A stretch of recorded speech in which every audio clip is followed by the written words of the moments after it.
So I'll call the open board meeting of Tuesday, March 1st, 2022 to order. I squale siem na sietya, ana squalawan kawana silam nala. We respectfully acknowledge that we're meeting on the traditional and ancestral lands of the Coatsan people, where we live, learn, work, and play. Moving to the agenda, I'd like to add item 10.4, Provincial Council Report, and then ask for a motion to adopt the agenda. Moved by Trustee De Groot, seconded by Trustee Kemmler. All those in favor? Motion carries. Moving to the minutes of the February 1st, 2022 open board meeting. I'll ask for a motion to adopt the minutes. Moved by Trustee Kemmler, seconded by Trustee Hutchins. All those in favor? Motion carries. Nobody to recognize and no delegations this evening. So we move to item 5, report of closed meeting. Mr. Sandquist, please. Thank you. Just prior to the open session, the board met in closed. The board received a delegation, discussed personnel items, and property updates. Thank you. Moving to old business on the action list. If you could put that up, Mr. Sandquist, please. Yes, one moment. Thank you.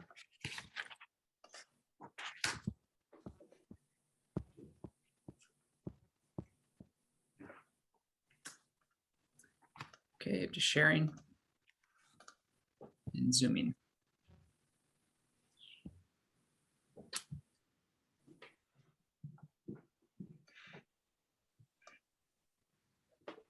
Thank you. Any comments from staff? No. Any questions from trustees? Okay, moving on to item 7, chair of the board. A few small items. 7.1.1 district retirement event on June the 13th of 2022. And please make sure your calendars are marked. We're waiting until after spring break to really design in person or Zoom. And so stay tuned. It will be a great event either way. Thank you. Okay, 7.1.2 BCSTA AGM goes from April the 21st to 24th. So far as I understand it, we have registered trustees Thorne, Kemmler, De Groot, and myself. Is there anyone else who plans to attend? No. Okay, so the 4 of us will be hosting the Indigenous Education Day for the province. We look forward to designing that. And I know Trustee Thorne has been working with Gordon Lee, the Director of Professional Services, on the design. And I think it will be an incredible day, particularly that designed by the Cowichan Valley School District Board. So just to let you know. Okay, third item is the new Cowichan Secondary Collaborative Session 2. You hopefully will remember that last fall we met with HCMA, our architects, Urban One, our builders, Cowichan Tribes, and VIU, and they presented design features that were commented on by Cowichan Tribes.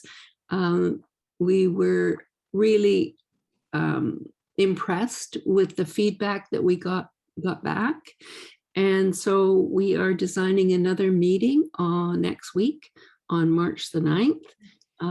And again, we will be inviting Cowichan Tribes Sulquane, the elders, their education committee, and their chief and council to meet with the builders, the architects, and VIU and district staff. So we're really hoping that that the change in leadership won't impact their ability to respond to us, because they are so good at giving us ways of going about design that will be supportive of all students. Trustee DeGroot? Is this Zoom or in person? In Zoom. Yeah. Okay, item 7.1.4, you'll recall that we talked about Rotary Reads, which is our Duncan Rotary Club, who have initiated a program called Rotary Reads, where volunteers from their organization will come into our schools and read to our primary students. And just to let you know, we've had a recent meeting. We're still planning for that to start in September. The new news is it will not just be 6 weeks, but the intent is to go all year. So it's still in the planning stages, but it is moving forward. And the last item is 7.1.5. Candace, Sorry, yes. on the Rotary Reads, Mhm. I know that several years ago, we tried or attempted to have adults to go in and read to kids.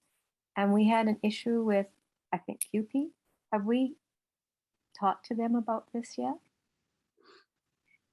I know it's operating in other school districts. I'm not sure if our staff has had an opportunity to talk to them, but thanks for bringing that up. And if they haven't, we'll ask that they do. Thank you. Thank you. Okay, the last one is a standing committee, All Nations Education Council, and the board knows that Trustee Thorne and I are meeting with each of our First Nations, including the Métis Nation, to discuss what they believe would be helpful for Indigenous students, and particularly the initiation of a standing committee for all nations. We have met with some nations so far, but we still have other scheduled meetings upcoming. So far, the response has been overwhelmingly positive. In fact, one First Nation has already decided on who of their chief and councils will be the representative on the council. We've had other nations who everyone wants to come, from the chief through to the councillors. So just putting you on alert that if this continues in the same way, I'll be putting on the next agenda the formation of a standing committee for all nations. Any questions about that? Okay, so we're moving on to number 8, Superintendent of Schools. Thank you very much. I'm going to start with 8.11, and this is with regard to principal and vice principal transfer process. And so I want to let the board know that during this month and next, I'll be speaking with principals and vice principals with regard to maybe if they're going to stay at their school, or maybe they'll be reassigned to another school. And so I'll be working through that process. And I know that overall, I will be able to share with the board in the month of April and the system on where those transfers and those reassignments will be. Moving on to 8.2.1, graduation and district year events. And so you're going to see attached in this agenda package is a list of graduation and year-end events. We're already here. Some of the dates are tentative, as it is unknown what the level of restrictions regarding gatherings will be at that time. But what we know from our past is that we are very good. Our school-based leaders and our school educators are very good at pivoting when needing to pivot. And then also you'll see here that the date of the district retirement event, which was confirmed earlier by our board chair as June the 13th, and that is also added to our schedule. Thank you. Can I just comment to trustees that we will go back to past practice, which means that the liaison trustee will be the responsible trustee for any celebrations at their schools.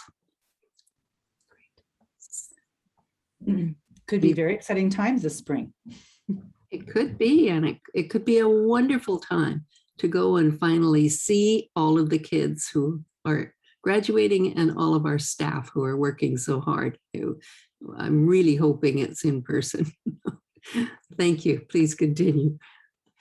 Okay, moving on to 8.2.2, district scholarship presentations. Just a reminder to the board, a friendly reminder that on February the 8th, a memo went out from our Director of Instruction, inviting all of you to be guest judges at our secondary schools district scholarship presentations. Of course, judging will look a little bit different again this year to allow some schools to spread their scholarship presentations over multiple days. And we are giving them the month of May as a window for presentations. And so similar to last year, trustees will be invited guest judges to reduce the number of guests into the building. And so please advise by March 31st if you are interested in participating as a judge for scholarships this year. And if possible, I just, maybe by a show of hands, if we have some potential judges from trustees this year. Wonderful, wonderful, thank you. And then I'm going to move on to my superintendent's update. And I know that I have Jason here to help me, our Secretary Treasurer, but maybe not quite yet. There's just a few acknowledgements I'd like to share. And so starting, I'd like to acknowledge our district learning team. They put on our Ignite Sounds Bite session as of in February. And so they offered a number of sessions to our educators across the district. And I also want to acknowledge our school district tech department. I think they are a bit of unsung heroes. They work very diligently. And I know that the board has had a presentation by Glenn Posey outlining the work that our tech department does overall for all of our learners and for all of us, because I think that we know that without our technology, it's very difficult to move forward in these times. So I want to acknowledge them. And then lastly, I received a letter from Ben Van Leerop. And you know, when you get a letter by the superintendent, you always get a little bit worried what might be in the letter. But what it is, it says, "Thank you, Cowichan School District." And I want to read what it says because I think it's very relevant to acknowledging all of you and all of the people in our system. And it goes on to say, to the Cowichan School District, "I want to say a great big thank you for taking care of your students. You all work so hard on keeping your students very safe during the hard and challenging 2 years living with COVID-19. We all work together as a team, such as police, firemen, paramedics, and every essential worker has done a great job on making a living together in teamwork. Thank you so much for all of your hard work for keeping your students learning and safe. Keep up the good work. You're doing a great job, and I hope that that COVID will come to an end soon, ? Thank you." From Ben Van Leerop with a bit of a smiley face at the very end. Oh, So I think that's an acknowledgement to all of us working here in the Cowichan Valley School District. And it was always exciting to receive a lovely letter such as that to all of us. So I'm not sure who Ben is. I hadn't had a chance to really do my research, but you know, we'll find out where and who Ben is. But he does say he's somewhere in the South End. So we'll move on. Next, I want to just alert the board that we have the BC Student Learning Survey. Again, it started as of January the 3rd. It's open to all of our grade 7, 10, 12 students, their parents, and all staff in BC Public Schools. I believe this Student Learning Survey is a great opportunity for us to collect student voice, and we're able to hear the voices of our students as we design and move forward around how we present learning options for our learners. So it's a great tool to give us feedback. I want to move on now to the skills regional update. And so, you know, every year annually, Vancouver Island, they have a skills competition, but unfortunately they've decided to cancel this year. But I know that our staff, our careers team is currently working on a local competition, and they have certainly pushed forward on the Gravity Car competition. And I know that some of you have been part of that in the past, and they've been really working hard, and all elementary school Gravity Car competitions have been completed. So sadly, VIU has canceled, but we're still moving forward on our local competition to give those young entrepreneurs and skills-based students an opportunity to share what they do, and what they do very well. So more to come on that. And then I'm going to move on to a Catalyst update.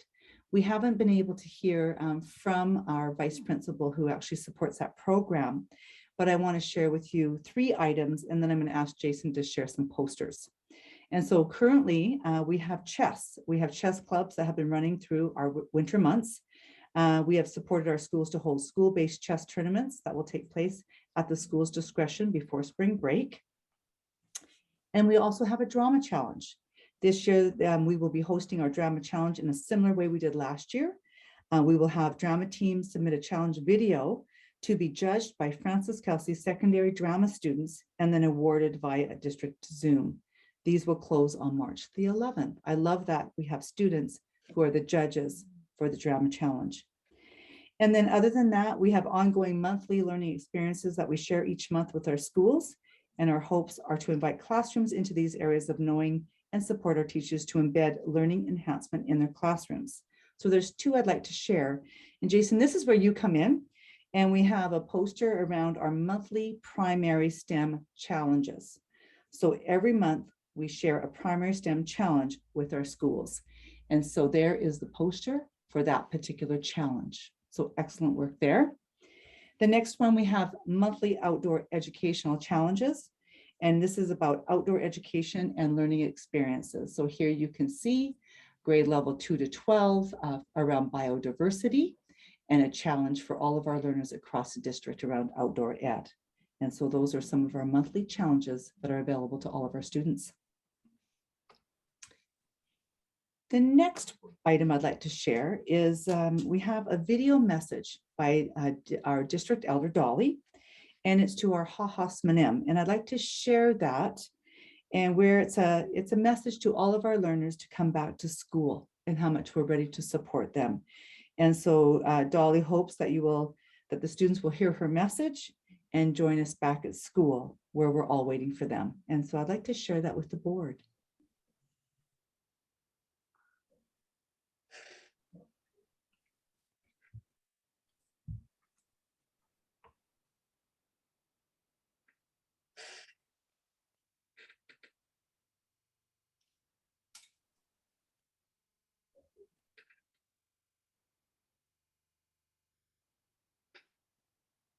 Always risky, the audio. One moment, I need to see if I get the audio on my computer, not just on my headphones here.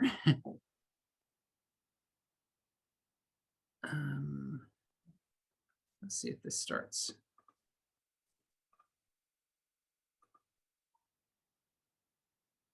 Not yet. Oh. No, okay. Well, if we don't make it, this is sometimes why we bring our director of communication in, because we're quite sophisticated at this. But if we don't get there, I would encourage all of us to hear Dolly's message. Na siya ya, siyam na solkwan, siyam na talichet, and the kukuleno tanat, Dolly Sylvester, district elder. Please listen to the message that I have to deliver. You know, I've sat in a lot of meetings at the board and at the school, and the biggest concern is our Manam not attending school. I know it's been hard past 2 years. It's difficult and challenging time for everyone. I really want to see the Manam return to school. And the principals at each school always make sure that it's a safe environment to attend. And you know, I now encourage the Manam to return. And you know, the Tsautans, the Aboriginal support worker, the teachers, the Halkaminam teachers will be there to help you in every way. So ichum tab, ihuyanam, ichum tab, micho alam stuktan stlekil, that you bring the children back, encourage them to come back to school. Hai tab ka siyam na siya ya, siyam na sokwan, siyam na la chichet.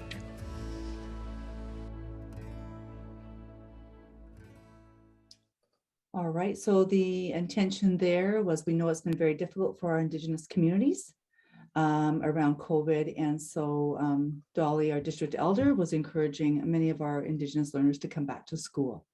And so just one of our latest videos that we've put together around supporting our children. The next item I would like to talk about is, I think this is where we have a bit of a photo show that I promised the board last month. And so Jason, we're going to start with Mill Bay Nature School. So if you just stay on this photo for a second or two, Jason, that would be appreciated. But this was a student-led dance exhibition. And it goes on, and it was really led by a student who really wanted to have this opportunity. And she took a risk. She invited in all of her other peers and her other students to join in. They had a great day. It occurred on January the 21st. And it allowed the students to listen, to become involved. And now it sounds like it's going to be something that happens on an annual basis. It was witnessed by Kayla Brown, a Mill Bay Nature School teacher. And it was a powerful expression of child-centered and child-led learning. And so that happened on January the 21st at Mill Bay. And then moving on, here are some photos from our Director of Communication with regard to what's happening at our Cowichan Secondary site. As you can see, we now have an address, 2003 University Way. You can see the beginning of some of the work that's being done. And I don't know if you've been by, but there is a mountain of dirt that is very close to where we've had some of our celebrations and our ribbon cutting. You can also see that you must report to the site offices. We have our construction sites there. And I know Jason has already had the privilege and the honor to be there in his hard hat and his boots to actually see the site. And soon enough, I'm certain that this board would love to actually go take a bit of a tour and hear from the lead, Henry Friesen, who is actually one of the site supervisors there. And so as we move forward, it's going to give us a great opportunity to be there and see what's really happening and have them show us what they're up to. Thank you, Jason. And then moving on, Cold Cobble Hill, they're having their Carnival the week of February the 14th to the 18th. They celebrated La Carnival during the week, that week. The entire week was full of games and activities and festivities to celebrate French Canadian culture. Some of the highlights included the crowning of Carnival, royalty for the week, a French film festival, traditional French folk music and dancing, and a parade. So that's happened at Eco Cobble Hill. The next group of photos happened to be around Pink Shirt Day or our anti-bullying work that we do at all of our schools and some of the activities. And so you'll see a number of photos here. So we have a photo from Alexander. We have a photo from Tanzer with a beautiful heart. Another great heart at École Mont-Prévost outside. And there's Pink Shirt Day at Cold Cobble Hill with the rainbow flag. Alex Aiken. Just makes you want to get out there, I think, a little bit. And there we have Frances Kelsey, along with some international students.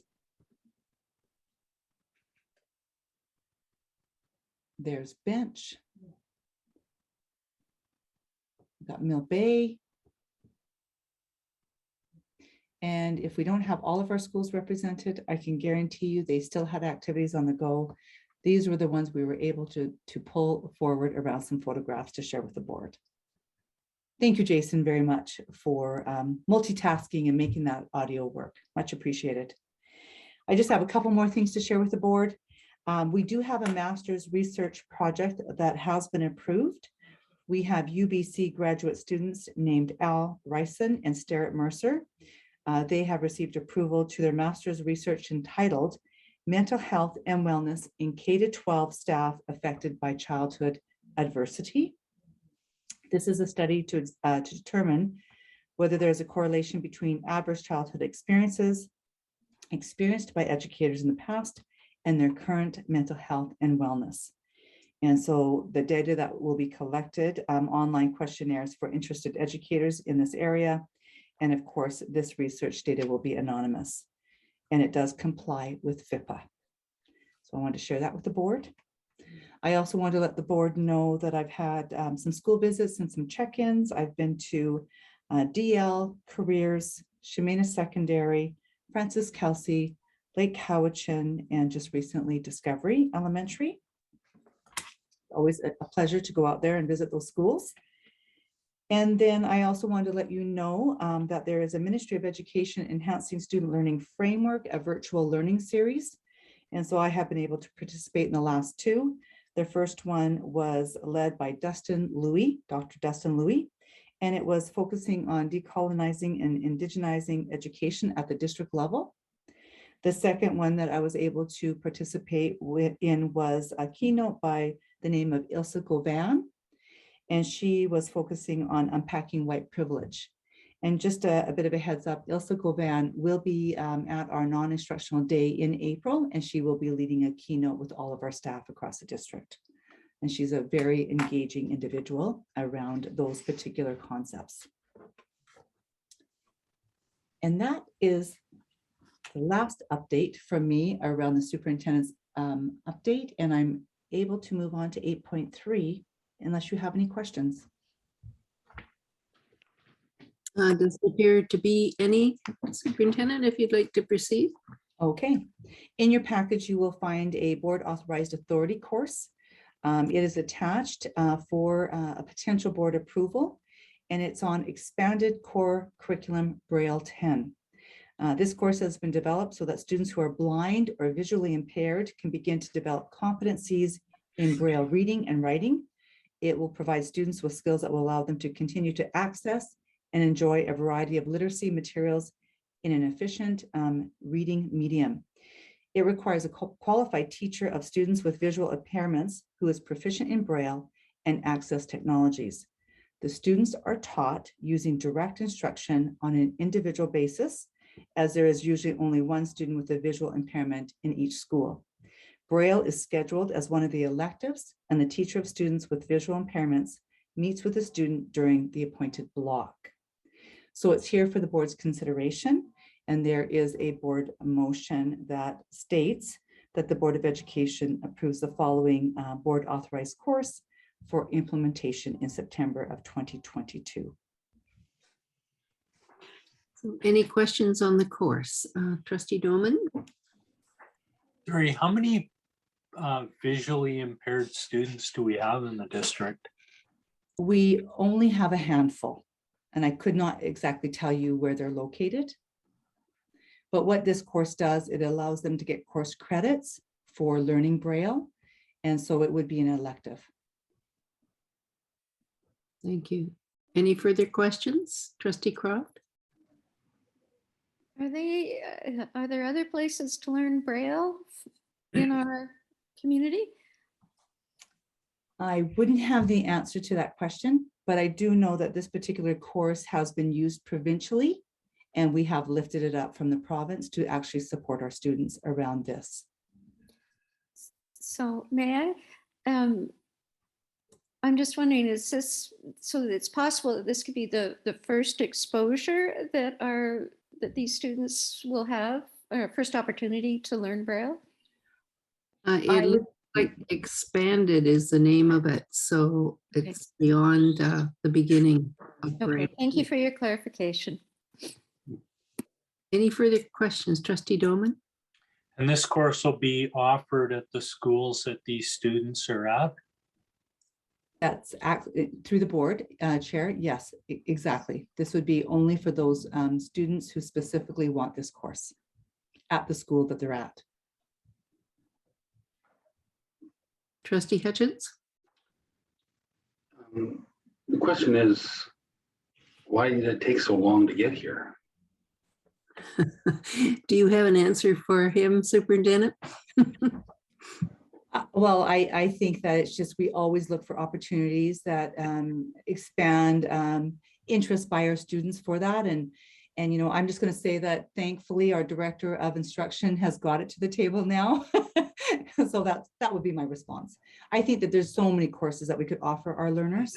And so when they're driven by specific students or particular groups of students, that's how these courses come to be. Thank you. Any further questions? Is there a mover of the motion to approve the BAA? I'll move that.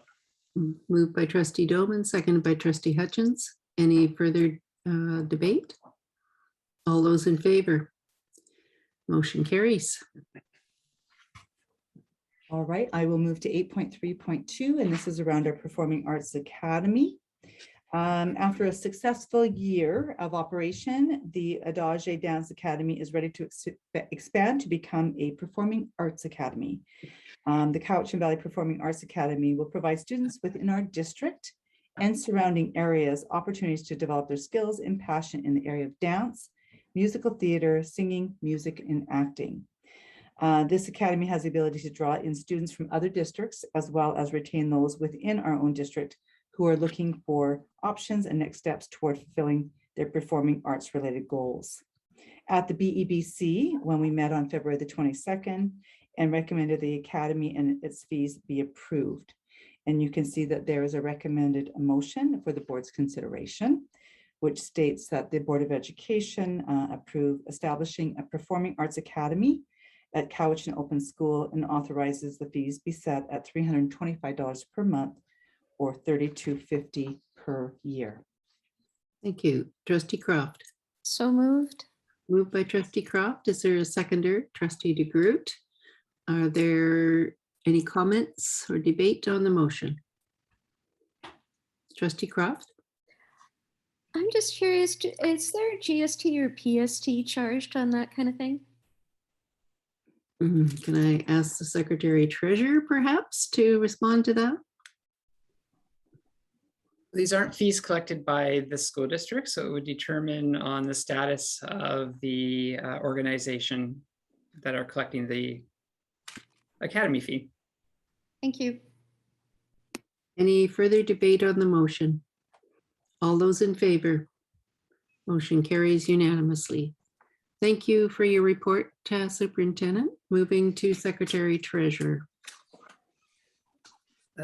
Thank you. I have two items for information. As we're halfway through the school year, we thought it would be timely to bring to the public's attention and update the board on the health and safety expenditures that have occurred to date in relation to keeping students and staff and the schools safer from COVID. So I do have a briefing note that was prepared with some statistics, some facts, some information. And I will just start with the masks. To date, the board has purchased and provided 146,000 disposable 3-layer masks for use by students and staff.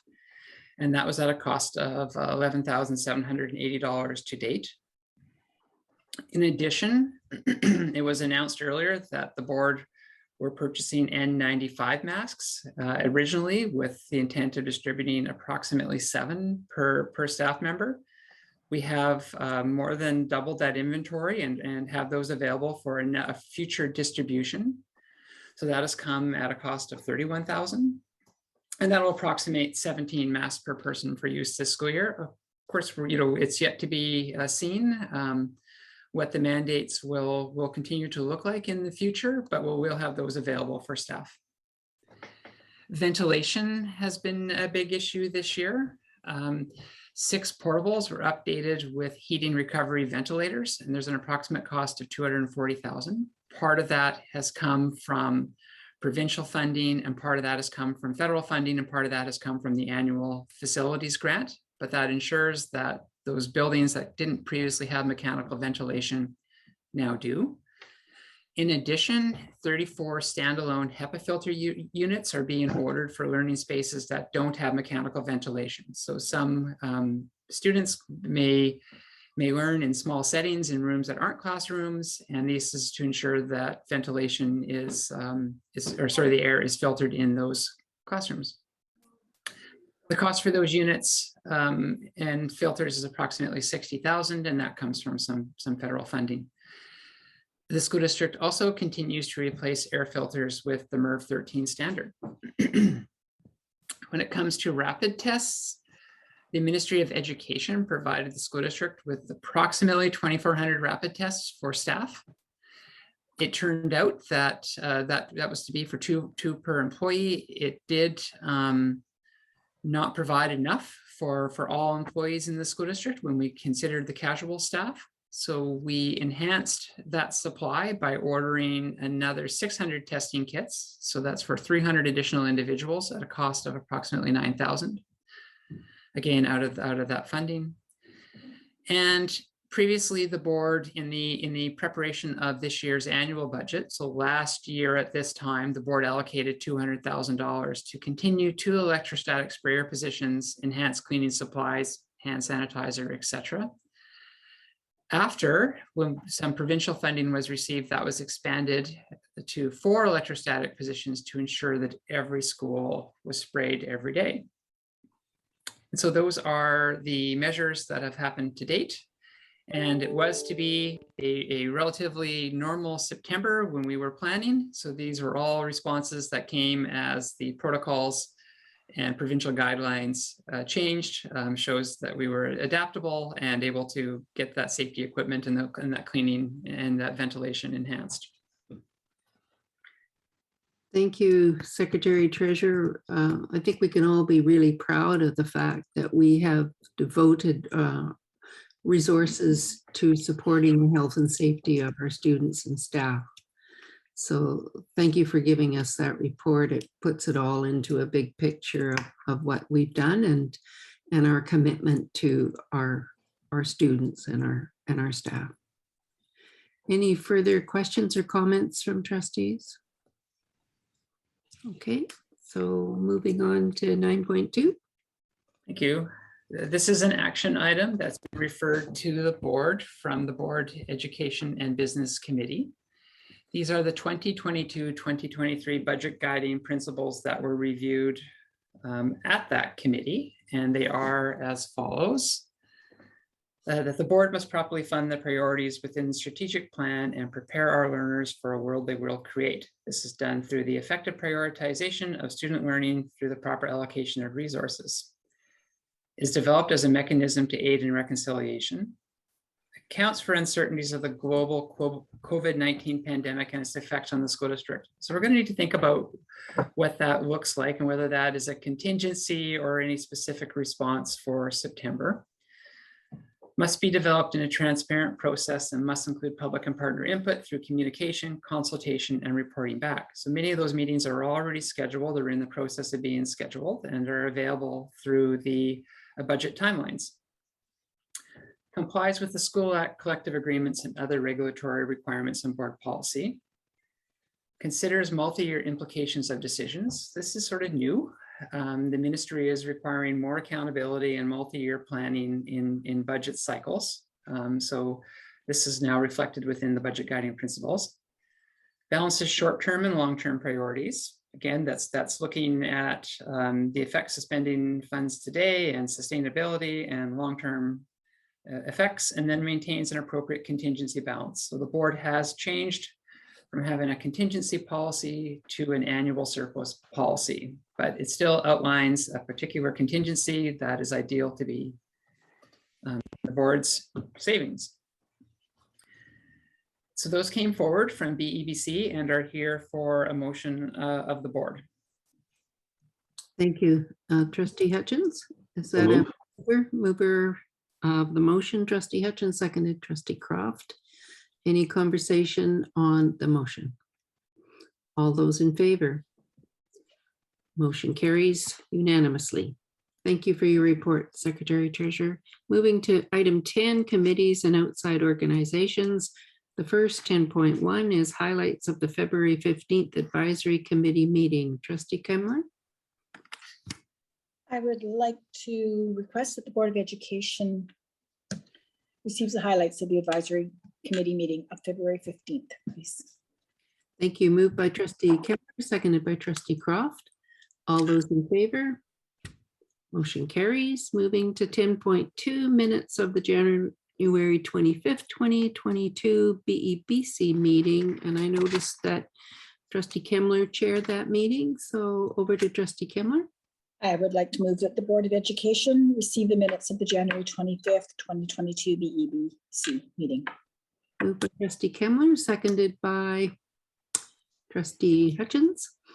All those in favor? Motion carries. Moving to item 10.3, minutes of the February 17th, 2022 DPAC meeting attended by Trustee Doman. Trustee Doman, would you like to? I'd like to move that the board receive the minutes of the February 17th DPAC meeting. Thank you. Moved by Trustee Doman, seconded by Trustee DeGroot. All those in favor? Motion carries. Moving to item 10.4, Provincial Council Report. Trustee DeGroot.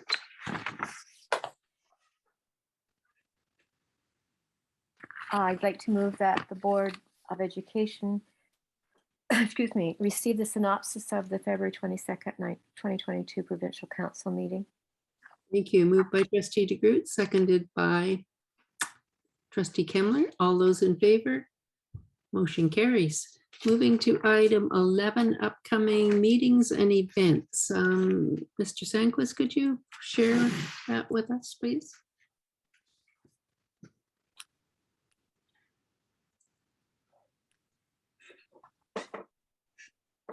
Page 41, if that helps.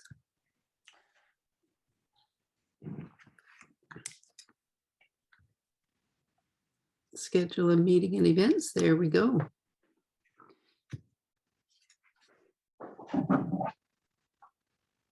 So it appears that there are quite a few meetings for us to attend in the next while.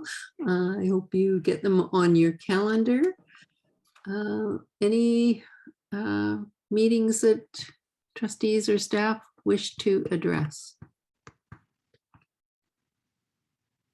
Oh, Trustee Croft? Thank you. I don't see DPAC on there. I don't believe that DPAC meets in March, but I could Oh, be. it's because of spring break, right? Yes, but Probably. Okay, thank you. Trustee They Dolan? don't- There is no March meeting for DPAC. It'll be April. Thank you. Okay, moving to item 12, correspondence. Could you continue, Mr. Sandquist, put that up? And this is the letter from BCSDA, written by President Stephanie Higginson to the Minister of Education, supporting the FSA and indicating that all boards support the FNESC interest in completing FSAs. So if we could have a motion to receive the letter. Moved by Trustee Doman, seconded by Trustee Hutchins. All those in favor? Motion carries. No new business. We're into question period. So Mr. Sandquist, if you could let me know if there are any questions, that would be terrific. Yep. One question did come in during the meeting. I'm not sure if you'll be able to, if we'll be able to answer it here. It is from the Cowichan Valley Teachers Union. In light of the CVTF's contracting out grievance pertaining to the teacher of students with visual impairment, I'm wondering if a CVTF member will be teaching the Braille BA course at Francis Kelsey next year. Certainly staffing has not been completed for next September. So I will say to be announced later. And we are, any more questions? I see no further questions at this time in the question and answer. Thank you. So I'll move to a motion to adjourn. Moved by Trustee DeGroot, seconded by Trustee Kemmler. All those in favor? Motion carries.